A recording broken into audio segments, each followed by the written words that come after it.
Olá, olá, olá! Começando Rabiscos, Jéssica Balbino. Você sabe que eu estipulei o olá, olá, olá apenas para os episódios que você participar. É uma regra que eu impus a mim mesmo. Não é uma boa ideia? Eu achei excelente, eu fico muito lisonjeada com isso, porque eu não consigo começar o podcast sem ouvir o olá, olá, olá. E eu não consigo começar mais nada na minha vida, eu fico repetindo isso mentalmente para poder conseguir existir. Eu acho que eu nem sei como é que eu tô aqui agora. Quer dizer, eu sei o que você falou, você chamou olá, olá, olá.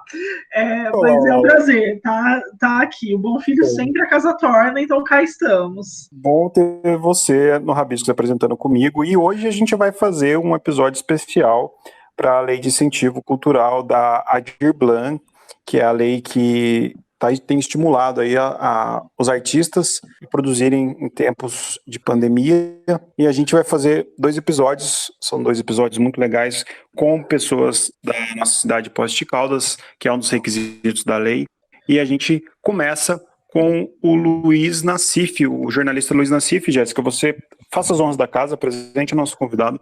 Sim, Luiz Nassif, de quem eu sou fã, então estou muito feliz de tê-lo aqui com a gente, que é um jornalista que começou a carreira, assim, nasceu jornalista, porque ele começou com 15 anos, no Diário de Poços de Caldas, escrevia durante as férias, e não parou nunca mais, passou por diversos jornais, tem vários livros publicados, dentre eles a biografia do embaixador Walter Moreira Salles, que vai nortear aqui a nossa conversa hoje, que tem uma passagem importantíssima para o Poços. E o Nassif, além de escrever também para o jornal de GN, atualmente ele é compositor, bandolinista e pesquisador de choro, e é uma figura extremamente importante para Poços, com muita história para contar. Então, estou honradíssima que ele está aqui com a gente hoje. Seja muito bem-vindo, Nassif. Jéssica, obrigado pelo convite. Tadeu, obrigado então. Estamos aí à disposição. Ah, que ótimo. Nassif, para a gente começar, eu queria que você contasse um pouco dessa tua relação com Poços, né? Eu sei que você já não está vivendo aqui, mas vira e mexe está aqui, passa férias, a gente já se encontrou, já tomou café aqui, veio lançar o livro do embaixador Walter Moreira Salles aqui, então queria te ouvir um pouco dessa relação com Poços, a relação com o trabalho. Poços, que é uma cidade para lá de peculiar nas histórias, que rendem aí excelentes reportagens, biografias e tudo mais. Conta então pra gente. Bom, eu sou nascido em Poços e Poços é a minha cidade do coração para sempre aí, né? Eu convivi com uma cidade muito interessante, porque teve a época do jogo aí nos anos 40, o jogo acabou em 46. E de 46 em diante houve uma geração de pequenos comerciantes, empreendedores que ajudaram a construir Poços. Porque Poços até então era uma cidade, eu diria até internacional, mas não tinha uma vida própria. E esse pessoal foi se instalando ali na Rua Assis, na Rua Rio de Janeiro, em todo aquele centro, aqueles 4 quarteirões do centro. Meu pai foi um deles. Meu pai veio da Argentina com 10 anos, e segundo o Lindolfo Cavaldias, que era amigo dele, com 10 anos e um dia ele virou mineiro. O seu pai com 10 anos era argentino, com 10 anos e um dia... Aliás, o momento mais alegre da vida do meu pai foi quando ele conseguiu a naturalização. Então eu convivi com Poços, escola primária, na Dona Nicolina, com aquele ambiente amigável de uma cidade pequena, tinha 40 mil habitantes. Fiz o ginásio no Colégio Marista e comecei a minha militância, digamos, estudantil com 11, 12 anos, na União Estudantil Católica, o EC, que chamava, e depois no GGN, que deu nome aqui para o meu jornal, né? Que era o Grupo Gente Nova, que era um grupo de liderança cristã. Ele foi criado em Belo Horizonte pelo Padre Maia, que era um jesuíta, e visava combater a JEC, que era a Juventude Estudantil Católica. E aqui em Poços ele foi acolhido pelas freirinhas do Colégio São Domingos. Foi uma geração de freiras extraordinária, né? Eu era o caçula do grupo aí. Com 13 anos eu assumi a Secretaria de Comunicação e fiz meu primeiro jornal. Eu tenho até na parede de casa, que chamava O Líder, o jornal. Meu pai conseguiu patrocínio aí dos amigos, com Casa Carneiro e outros, e a gente fez o primeiro jornal, foi na Gazeta do Sul de Minas, que tinha a gráfica lá. Até o Décio Alves de Moraes, que está vivo aí, o Décio era o sujeito que acompanhou a feitura do jornal. Daí eu fiquei até... Aos 14 anos eu fui estudar em Santa Rita do Sapucaí, eletrônica, fiquei pouco tempo, voltei. Daí os maristas acabaram com o científico aqui. E foi minha primeira briga jornalística, porque eu pedi para o meu pai para falar com o padre Trajano para substituir férias lá no Diário de Poços. E quando eu fui me matricular no Marista, me falaram, olha, se não tiver 15 alunos, não vai ter segundo científico. E eu coloquei no jornal. E não teve 15 alunos, era 11 alunos só.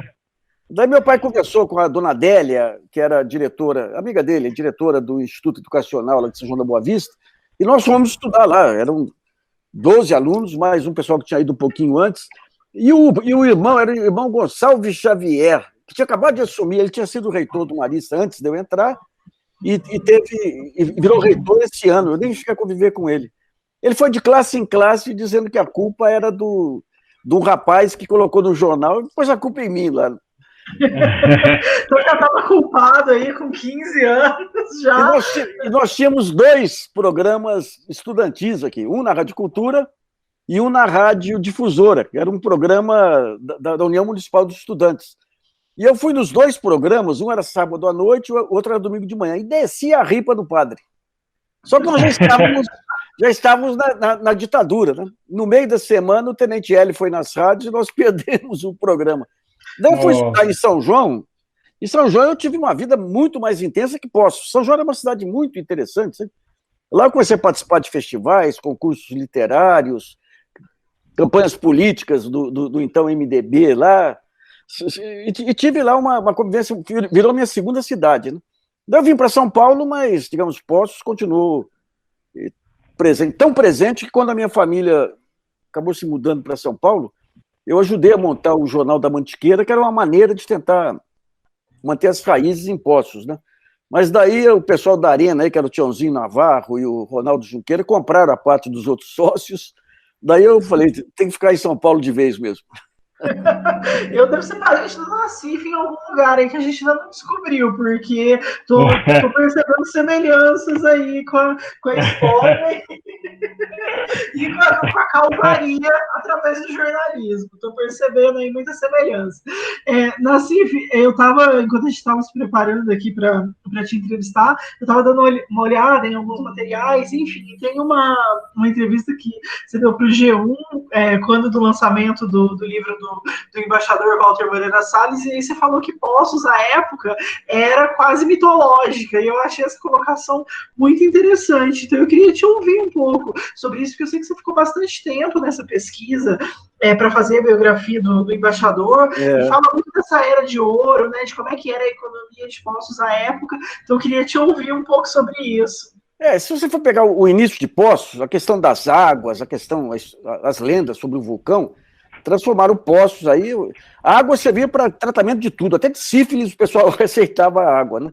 E no começo do século XX, vieram para Poços alguns grandes intelectuais cariocas, Olavo Bilac, Coelho Neto, especialmente João do Rio. E aqui você tinha 2 sábios, 2 figuras referenciais em Poços, que era Pedro Sanches, que era o médico aí, que o primeiro que estudou as águas, tinha um conhecimento enciclopédico, né? E o outro foi prefeito em Poços, era o Francisco Escobar, que foi um dos caras mais inteligentes do Brasil na época. O Escobar, ainda estudando em São Paulo, ele era de Cambuí. Ele se empenhou numa briga com os advogados paulistas, que ele era a favor dos... quem não era formado também poder advogar, e ele entrou num debate que ele ficou famoso no Brasil inteiro, e era um músico excepcional. Belo Horizonte, quando tinha concertos lá, trazia alguém de fora, levavam o Escobar para tocar lá, sabe? Então, esses 2 criaram um ambiente aqui para essa intelectualidade, que começou a vender a imagem de Poços no Rio de Janeiro e São Paulo. Nós tínhamos já no começo do século as maiores fortunas do Brasil montando chalés em Poços, que era o Conde Prates, que era o construtor de estradas, o Coronel Cristiano Osório, de São João, né? Então, e uma coisa que encantava muito em Poços, já tinha um pouco do jogo, já tinha jogo em Poços. E eram as prostitutas tiveram um papel muito relevante. No começo do século, acho que metade dos telefones de Poços eram das senhoras da Rua Paraná, futura Rua Assis Figueiredo. Aí, sabe? Então, quando chega ano 28, 29, ali você tem um baita assalto por 2 motivos. O Antônio Carlos de Andrade, que era governador de Minas, queria se lançar, o presidente da província, né? Ele queria se lançar candidato a presidente, e ele construiu todo as termas, cassino e tudo, que era uma maneira de você conseguir também recursos para a campanha eleitoral. Então, Poços ganhou aí um hotel de primeiríssima, que foi o Palace, as águas já eram conhecidíssimas e tudo, né? Que foi as termas e o cassino. E vieram para cá em férias os primeiros tenentes. O Getúlio já tinha conquistado o poder e veio para cá um tenente-herói aí, que era o Juarez Távora, que nunca mais saiu de Poços. O Juarez ficou amigo, tinha amigos aqui da família, ele ia sempre jantar almoçar na casa da minha tia Rosita. Ele fez a amizade dele em Poços. E atrás do Juarez vieram os novos vitoriosos, e a família Vargas, inclusive. A essa altura, Poços já recebia visitas aí de pessoas do mundo inteiro.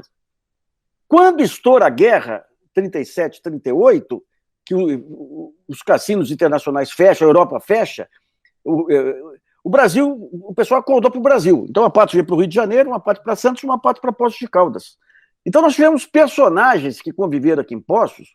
Jean Sablon, que é um dos grandes cantores da França, morou em Poços. Se você vê as famílias na época, você tinha suíços aqui, você tinha franceses, você tinha judeus, você tinha libaneses, você tinha aqui, veio aqui um almirante italiano que foi aluno do Marconi. E, aliás, um tio meu casou com a filha dele, né?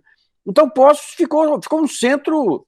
Então, quando você tinha férias aqui, vinha a família do Vargas, vinham os ministros e generais do Rio de Janeiro e vinham os empresários de São Paulo. Então, aqui, e era comum, digamos, o passeio aí do Getúlio pelos jardins, a dona Darcy tinha amizade com as senhoras em Poços, né? Então, quando você pega o Walter Moreira Salles, o Walter virou um personagem do capitalismo mundial, mas as relações dele foram firmadas aqui em Poços de Caldas. E com o cassino vieram grandes artistas, grandes cantores, cantoras. Então, Poços naquele período. Mas daí vem o relato do meu pai. Poços não tinha vida. Tudo girava em torno do cassino. Fora de temporada, você tinha uma cidade pequena, sem muito dinamismo. Quando fecha o cassino, Poços perde esse brilho, ainda mantém, o turismo ainda mantém, até final dos anos 60, ele ainda mantém um brilho. Daí que começa a cidade a nascer, sabe? Entendi. E aí, no fechamento desse cassino, você acha que a partir daí, quer dizer, você acha não, mas durante as pesquisas que você fez para o livro do embaixador, é aí que a cidade tem esse declínio, mas também se torna, enfim, uma cidade mais comum e passa a receber algumas indústrias, algumas coisas nesse sentido, ou não? Eu não entendi exatamente essa parte, queria te ouvir. Você tinha algumas indústrias aí, mas os cidadãos de Poços se reúnem, o comércio começa a crescer, e eles passam a se juntar de uma forma colaborativa. Só para te dar uma ideia, o meu pai, ele foi tesoureiro da Santa Casa, diretor da Caldense. Aliás, ele que foi lá em São João negociar com o coronel Cristiano Osório de Oliveira o campo da Caldense. Ele era do Rotary, era do Lions, era da maçonaria. Essa vida cooperativa de Poços, que foi uma vida extraordinária, a dona Nini Mourão com a Gota de Leite, a dona Elza Ferreira, uma vida intelectual interessante, que se perde quando vem em 64, 65, e Poços passa a ter prefeito nomeado. Então, aquela vida daquela cidade que se organizava, os comerciantes que se juntavam para conseguir coisas para a cidade, se perde. Mas nesse período do fim do jogo até 65, foi um período formidável em que Poços aprendeu a trabalhar em conjunto. Isso é o depoimento do meu pai, que viveu todo esse período, né? Aliás, eu lancei um livro em 2003, que foi até finalista do Prêmio Jabuti. Eu fui para a final com o Rubem Fonseca e o Bernardo, não lembro o nome completo do Bernardo. E lá era o menino de São Benedito, porque eu narrava minhas lembranças de Poços. Porque eu morava lá no Lago São Benedito, em frente à igreja. E o Lago São Benedito, à medida que a cidade foi crescendo, era 2 quarteirões do centro. Mas o pessoal foi subindo para bairro Aparecida, para Vila Nova e tudo, mas todo mês de maio tinha festa São Benedito com os conguinhos. E eu convivi com os conguinhos o ano inteiro. A gente jogava bola junto. Eu conheci o Luiz Salomão, que era mais velho que a gente, era compositor da Congada. O Pulguinha, que depois eu descobri que virou um grande executivo da Alcoa. Então a gente teve aquele... E com o GGN foi excepcional, né? Porque o GGN criou uma tradição nossa musical e tudo aí que E as duas casas lá do meu pai, o Oscar Nassif, e do meu tio, Leonardo Mesquita, era o centro de encontro da rapaziada em Poços. Então tudo isso para mim foi muito marcante, sabe? Sair de Poços. Quando minha família saiu de Poços, para mim foi um choque meio pesado aí, sabe? E o livro Menino de São Benedito, tem até um prefácio do Antônio Cândido. O Antônio Cândido fala da importância do olhar do interior. E quando você vem para a capital é tudo hierárquico, né? É tudo hierárquico. Interior não, você conhece o prefeito, conhece o borracheiro, conhece... Então você aprende a julgar as pessoas pelo caráter, não pela posição na hierarquia social, né? Então Poços continuou comigo até hoje. Nassif, hoje você vê Poços é uma cidade que tem muitos escritores.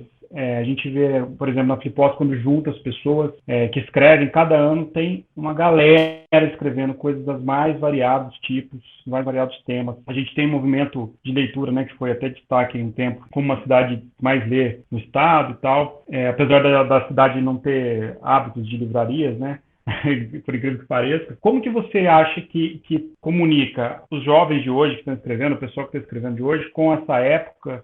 E por que você acha que Poços tem essa notabilidade assim, que a gente não vê nas outras cidades? Então, eu acho que uma figura central foi o Pedro Sanches. O Pedro Sanches, ele tinha correspondentes na Europa que mandavam para ele aqui os lançamentos de livros na Europa. E não só livros médicos e tudo, mas literatura. E nós tivemos uma figura excepcional, que era o Avelac, da Vida Social, que era uma livraria. Então, eu tenho a impressão que, digamos, a tradição vem de lá. Aliás, nos anos 70, pegaram a biblioteca dele e desmancharam. Uma biblioteca preciosa, preciosa. Poços dos anos 70, 80, perdeu a noção de história. Isso. O que fizeram com a história de Poços? Aliás, quando eu comecei a levantar o livro do Walter Moreira Salles, eu saí correndo atrás dos velhinhos aí para ver o que eu conseguia recuperar, né? Então, Pedro Sanches foi o primeiro. E depois nós tivemos, no começo do século, a partir dessa convivência com ele, com o Francisco Escobar, nós tivemos todos esses escritores, João do Rio e outros que vieram para cá. Então, acho que isso ajudou a sedimentar. E nós tivemos aí o grande escritor, a referência nossa, que era o Jurandir Ferreira, né? Farmacêutico. E o Jurandir tinha um texto extraordinário.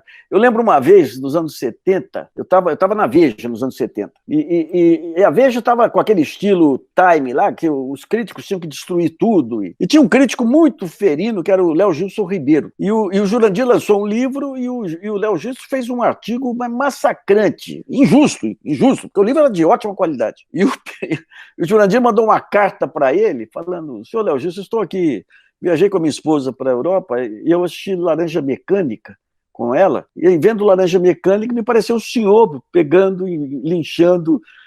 O Léo ficou desesperado. O Jurandir era de uma sutileza fantástica. Depois, se você pega nos anos 60, por exemplo, vamos pegar, que eu era aluno marista, você tinha a Academia de Letras, a Academia Literária Afonso Celso, onde a gente aprendia. Você tinha, por exemplo, uma vez eu tive uma discussão não, julgamento de Monteiro Lobato. Eu fui na defesa dele, alguém foi no ataque.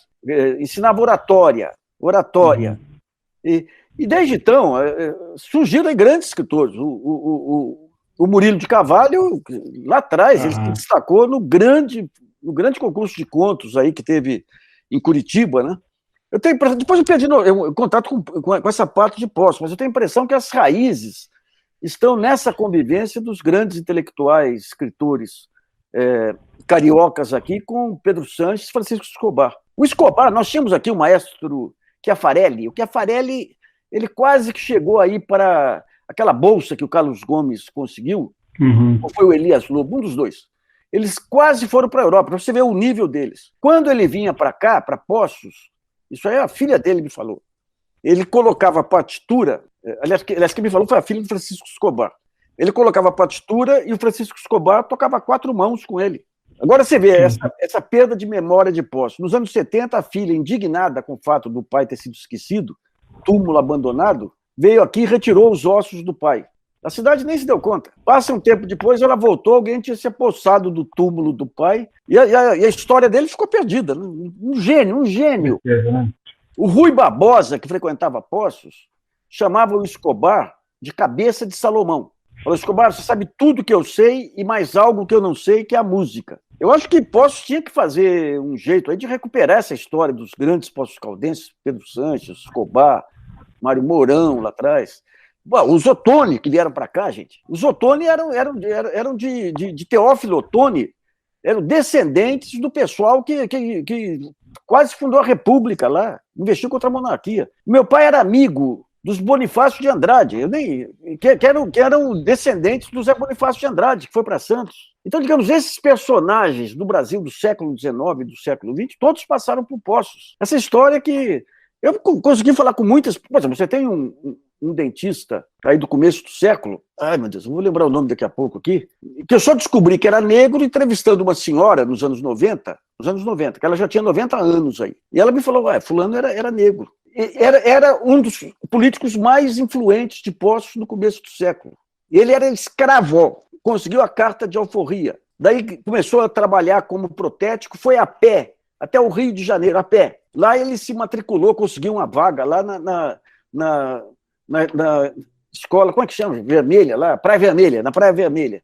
Voltou para Poços como dentista. Aqui, ele virou uma das figuras políticas mais influentes do começo do século. Por que não era conhecido? Pega o livro do Mário Mourão, de Poços, fala dele, mas não fala da cor. Pega o pessoal da minha amiga Tita, aí também ele não fazia parte do negro explorado, ele era um negro vencedor também. Então não se falava dele. Então, personagens que você não tem, olha, eu vou te falar, eu sou casado com uma pessoa, uma grande mulher aqui de Guaranésia, que tem o maior orgulho da sua terra. Todo mundo do interior que vai ter orgulho da sua terra. Mas eu posso dizer, sem partidarismo, cidade que nem Poços, esse país não teve ainda não. Viu? Ai, que bom que você falou isso, porque eu sempre fico tentando justificar a importância de Poços, e agora você validou, porque eu falo, Poços tem muita história, muito personagem interessante. Você quer perguntar alguma coisa, Tadeu? Eu quero deixar um beijo para a Tita e para o Murilo, que citado aqui pelo Nassif, o Murilo, que tem o romance que a gente já falou aqui no podcast, o Rato do Jaguar. Rato do Jaguar. Vencedor do Jabuti. Excelente livro, foi vencedor do Prêmio Leia, né? Se eu não me engano. Prêmio Leia também. Jabuti e Leia. Prêmio Leia. Agora e a Tita também, que é uma querida. Eu vou contar uma maldade que eu fiz com o Murilo. Então conta, a gente gosta de maldade também. Eu acho que quando eu fiz o Jornal da Mantiqueira, né? Que eu vinha fim de semana, era um jornal semanal no começo. Eu trabalhava na Veja até sexta de madrugada, ia para a rodoviária, pegava o ônibus e vinha para cá. E quando o Murilo ganhou os contos do Paraná, que era o mais importante da época, a minha prima Cristina, que era do GGN, era muito gozadora, descobriu um poema do Murilo com 13 anos, com 14 ou 15 anos aí. Eu lembro até hoje. Se eu pudesse chegar aos céus e abraçar os astros, seria magnífico. E eu publiquei isso aí lá como o Murilo adolescente, né? Ele ficou de mal de mim um tempão.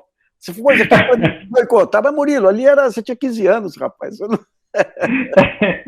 Ficou melindroso. Agora, esse prêmio do Leia é um dos prêmios literários mais importantes do país, né? Sim, e ele abrange Portugal também, né? Isso. O Chico Buarque ganhou o último aí, ué. Sim, é verdade. O Nassif, e eu queria que você falasse um pouquinho da biografia do embaixador, do Walter Moreira Salles, até porque ele tem uma contribuição, né, com a cultura de Poços. Poços hoje tem uma sede do Instituto Moreira Salles, que eu acho que é a mais bonita do Brasil, né? As pessoas podem discordar, mas eu vou achar que é a mais bonita do Brasil. Eu tenho participação direta nisso, viu? Aí, então eu queria te ouvir um pouco sobre isso também, porque também é um local que fomenta a cultura, né? É um local que, enfim, que está ali ajudando o pessoal que hoje é contemporâneo, né? E também vai para quem virá depois. Então eu queria te ouvir sobre isso. Antes de conhecer o embaixador, eu conheci o Francesc, que depois dirigiu o Instituto. E meu pai tinha morrido e eu estava com a minha empresa aqui, estava enrolado, e de repente deu uma baita saudade do Antônio Cândido, que era amigo dele, do Chafik Fraia, né? Daí liguei para o Antônio Cândido, ele estava em Poços de Caldas, ele estava aqui em Poços, que ele ia vender a casa dele. Daí eu falei com a Gilda, a mulher dele, falei, ele está muito passado, vai precisar vender a casa, porque agora tem muitos herdeiros, os sobrinhos, filhos dele, dos irmãos, e tinha uma senhora que tomou conta da casa a vida inteira, a casa tinha sido do pai. E eles queriam dar alguma coisa para aquela senhora, então precisava vender a casa. Rapaz, mas me deu uma agonia. Eu falei, não, eu vou para Poços, aí visitar o Antônio Cândido. E não sei porque cargas d'água, eu liguei para o Francesc, que eu tinha encontrado durante a semana, ele tinha comentado do Antônio Cândido. Falei, Francesc, você não quer ir para Poços? Aí eu vou visitar o Antônio Cândido lá. No fim, acabou indo. E no caminho, a gente falando, putz, a gente podia arrumar alguma coisa em Poços para manter as raízes e tudo. Chegamos, fomos na casa do Antônio Cândido. Estava lá o Gustavo e o irmão, os filhos do Chafik Fraia, Gustavo Fraia, que era o melhor amigo. O Chafik era o melhor amigo do meu pai e o melhor amigo do Antônio Cândido. E nós começamos a conversar, e o Antônio Cândido falava, poxa, Poços para mim era essa casa, era o Chafik, era o Oscar, já tinham morrido, ambos já tinham morrido, né? E daí eu saí de lá, eu falei, puxa, eu nem sabia que tinha uma fundação João Moreira Salles, né? Eu falei, Francesc, vamos fazer o seguinte, vamos conversar com o Mindlin, o Zé Mindlin, grande colecionador de livros, para ver se ele banca uma fundação aqui para comprar a casa do Antônio Cândido e manter a casa do Antônio Cândido. Mas o Antônio Cândido estava apalavrado com os Miguel para vender a casa. E eu conheci o Walter, ele já estava fora de Poços, mas ele tinha uma loja vizinha da farmácia do meu pai, e ele ficou quase como um filho do meu pai lá. Ele tinha muito carinho. Daí fomos falar, não sei se foi com o Valdir que nós fomos falar. Daí falamos, pô, Valdir, você está palavrado aí com o negócio da casa, mas o Antônio Cândido, ele tinha ficado de pagar 60 ou 70 mil dólares para o Antônio Cândido. Mas o Antônio Cândido é importante para o Brasil. Assim, e à medida que a gente ia falando, o Walter a caixa registradora ia aumentando, ia aumentando. Daí ele falou, inclusive o Antônio Cândido, ele falou, lembra o seu pai, viu? Como assim? Ele tem muita palavra, porque ele acertou com a gente 70 mil dólares, depois o Dacadora, como é que chama o Dacadora, que é um figuraço aí, o Mário Seguso. O Mário Seguso, grande figura. Foi conversar com o Antônio Cândido para oferecia mais, não sei se chegou até a oferecer 150 mil dólares para ele, para ficar com a casa e para montar uma fundação. Mas o Antônio Cândido estava palavrado com os Miguel, né? Daí nós voltamos para São Paulo, e o Francesc, que eu não sabia que ele era tesoureiro aí da Fundação João Moreira Salles, vai falar com o Fernando Moreira Salles. Fala o negócio da casa. E não me fala nada, porque esse negócio de ciumeira intelectual, né? Não me fala nada. Tempos depois ele me liga, fala, Nassif, eu falei aqui com o Fernando, a gente ficou de adquirir a casa lá, a essa altura o Miguel queria 200 mil dólares, mas o Fernando só topa se o Antônio Cândido topar ficar como curador da fundação. O Antônio Cândido não quer de jeito nenhum, você não podia falar com ele. Daí eu falei com a Gilda, que era a esposa dele, ele falou, não, para ele foi muito duro abrir essa ideia de vender a casa. Se for reabrir de novo, ele vai sofrer demais. Falei com as filhas dele, e as filhas falaram, olha, é mais fácil ele atender o pedido do filho de um amigo do que nosso aqui. Eu falei, então... E daí, em cima desse episódio, essa altura o Dr. Walter já estava com a ideia de criar uma fundação. Ele queria criar uma fundação para estimular duas coisas, ele falava. Quero estimular arte, isso é depois que eu já tinha conhecido ele, arte e advocacia. Não quero nenhuma para economista, porque se eu fosse seguir o que os economistas dizem, jamais teria chegado onde eu cheguei. Né? E daí veio a ideia de comprar o chalé Procópio, que era uma maravilha de chalé, e montar o Instituto Moreira Salles lá. Sabe? Então, digamos, eu tive essa... como que eu começo com o livro? Meu pai tinha morrido, eu queria retomar a história dele. E uma parte que ele não falava muito, mas... ficava sempre subtendido, era parte do tempo do jogo. Por exemplo, ele teve os boatos aqui, que ele teve um caso com a Libertad Lamarque, aquela grande cantora, atriz argentina. E até para confirmar, outro dia o Hugo Pontes me mandou uma reportagem que ele fez com ela. Ele gostava, nas horas vagas, de escrever sua reportagem não sei se foi Diário de Poços, acho que foi Diário de Poços. E daí eu fui num evento, essa altura eu estava fora da Folha, eu tinha um programa de economia aqui na TV Gazeta que era bem visto pelo mercado. Eu conhecia muito o pessoal do Unibanco, e vou num evento no Museu de Arte de São Paulo, que o Unibanco estava patrocinando um livro do Oswald de Andrade, um diário lá do Oswald de Andrade. E daí eu já tinha bebido um pouco quando eu vi o Dr. Walter entrar com o Pedro, o filho dele. Daí eu falei, fui na cara de pau. Eu falei, Dr. Walter, eu sou seu conterrâneo, eu queria escrever sua biografia. O meu interesse naquele momento foi, se eu escrevo a biografia dele, eu consigo reconstituir a história de Poços, e mais que isso, a história do Brasil. Ele ficou meio surpreso assim, vamos falar. Depois eu conversei com o Pedro, ele foi pegar ainda falei com ele, o senhor não me conhece certamente, mas pode pegar informação, eu sou de Poços também, pode pegar informação minha aqui com o Roberto Borhausen, com o Roberto Teixeira da Costa. E daí o Francesc me chama para almoçar. Fala, olha, o embaixador topou, então vamos acertar que você vai para os Estados Unidos com ele, isso e aquilo. Eu falei, Francesc, sabe um pouquinho, eu tenho minha empresa, meus negócios aqui, o jornalismo aqui, eu vou de acordo com a minha agenda aqui, mas vamos conversar. E fiquei esperando um retorno do Francesc, 2 meses, e não vi o retorno. Daí liguei para o Pedro, falei, Pedro, você falou que seu pai estava entusiasmado com a biografia, o que aconteceu? Ele está esperando você entrar em contato.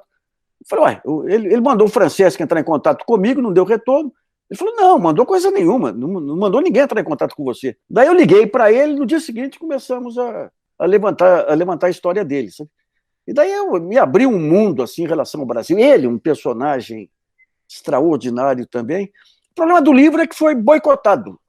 Foi boicotado pelos filhos, que os filhos tinham alguns episódios aí ligados a operações de mercado que eles não queriam que publicasse. Eu falei, vai passear, gente.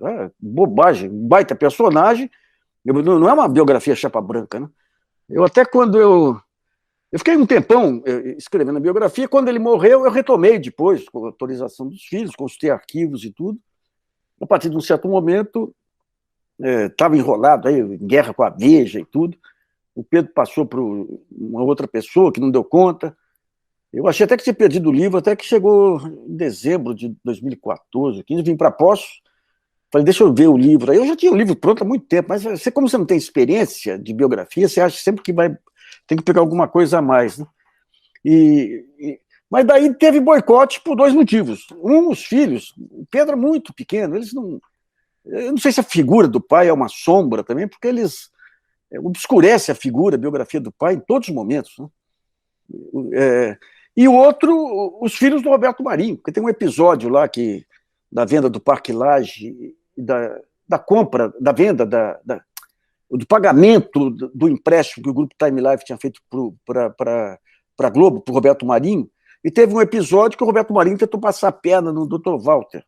E eu conto esse episódio. E o filho do João Roberto escreveu 2 vezes para a editora, exigindo uma retificação. Eu disse que sustentava o que eu tinha dito. E, coincidentemente, a partir desse momento, a editora parou com qualquer promoção em torno do livro. Mas ficou o registro. Ficou o registro de um personagem extraordinário de carne e osso. Não é um personagem de chapa branca que foi escrito o livro.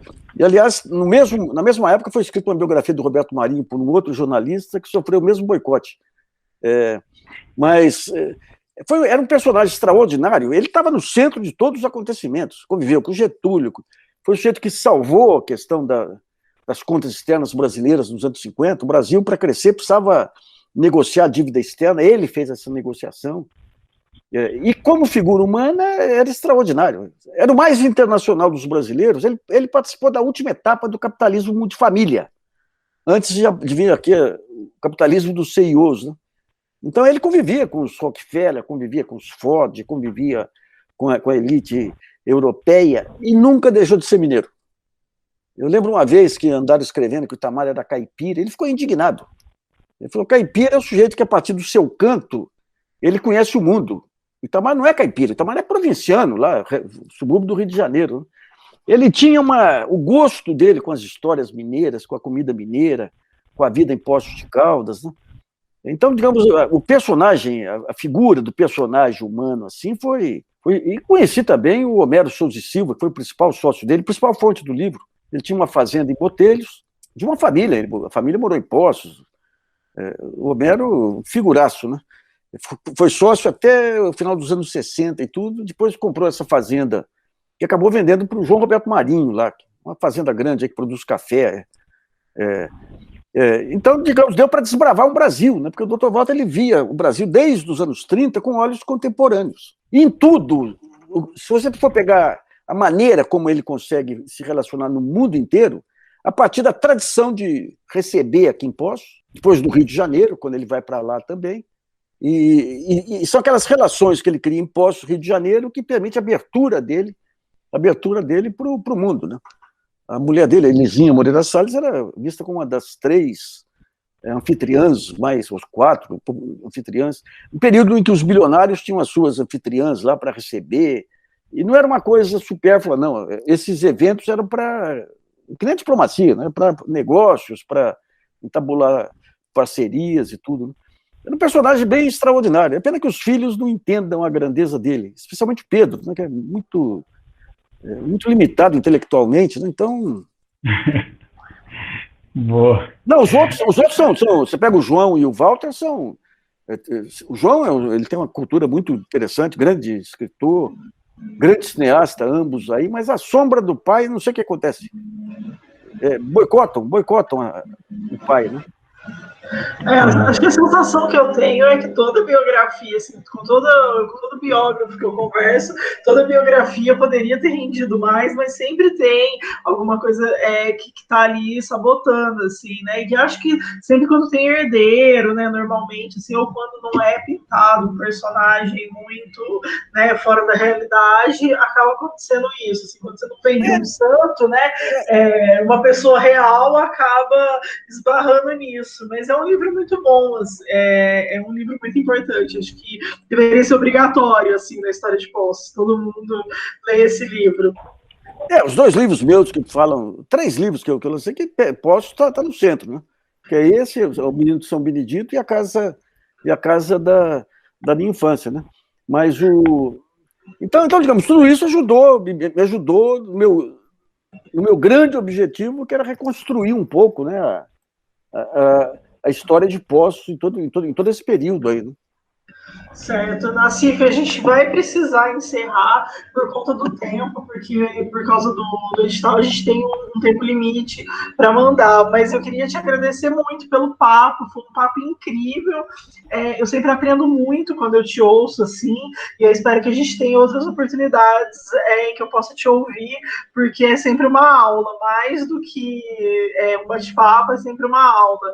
E, Tadeu, você quer puxar o na sua estante? Acho que vale. Acho que vai. Nassif, eu quero te agradecer também. Poxa, que legal saber a história da nossa cidade. Acho que as pessoas jovens que ouvem o Rabiscos, né? A gente é muito ouvido pelos jovens escritores aqui em Poços. Pode ser que acenda aí uma chama de curiosidade a mais, né?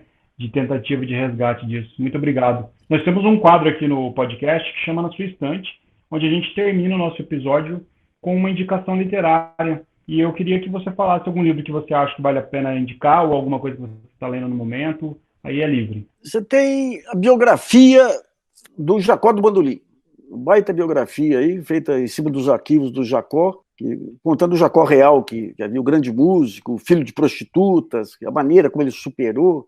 É uma grande biografia. E tem uma vasta literatura aí sobre Bolsonaro, a ditadura. Eu estou para lançar agora aqui mais 2 livros, aí, um sobre a mídia pós-2005, né?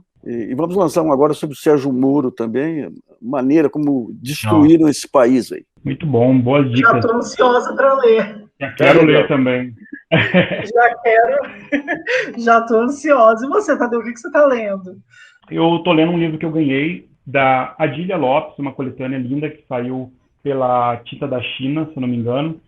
E eu estou simplesmente apaixonado, lendo em doses homeopáticas e completamente envolvido na história, na poética da Adília Lopes.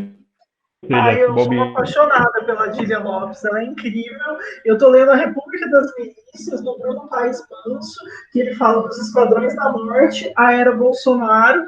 Estou bem no comecinho, saiu agora, como todavia, e é um livraço. Esse do Bruno aí, eu até entrevistei no GGN, um baita livro aí, um baita livro. É um livraço, eu vou ver a entrevista depois, Nassif, que eu não tinha visto. Mas é isso, queria te agradecer mais uma vez, Nassif, queria te agradecer, Tadeu, obrigada. E é isso, que agradecer também ao Lei Aldir Blanc por permitir que a gente faça isso, que a gente possa continuar fazendo cultura no país, ainda que aos trancos e barrancos. Um beijo, gente. É isso aí. Até mais, gente. Beijo aí. Tchau. Valeu, obrigado. Um abraço. Tchau. Abraço, tchau.